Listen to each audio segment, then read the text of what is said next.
stress ayol kishini erkakka aylantiradi. Ana shu yomon. Shuning uchun stress ayolga mumkin emas. Stress bu erkaklarga xos. Chunki erkaklarda stress ko'paygan sayin testosteron oshib, ular yana ham rivojlanadi.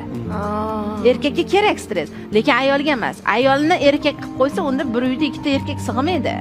Ayolga erkinlik berish. Ular qancha erkin bo'lsa, qachon bo'ladi? Erkak uni yaxshi ko'rsa, erkagiga suyana olsa, erkak uni himoya qilsa, erkak uni ta'minlay olsa, ana o'shanda ayol kishi erkin bo'ladi. Erkin bo'ldi degani ochiladi.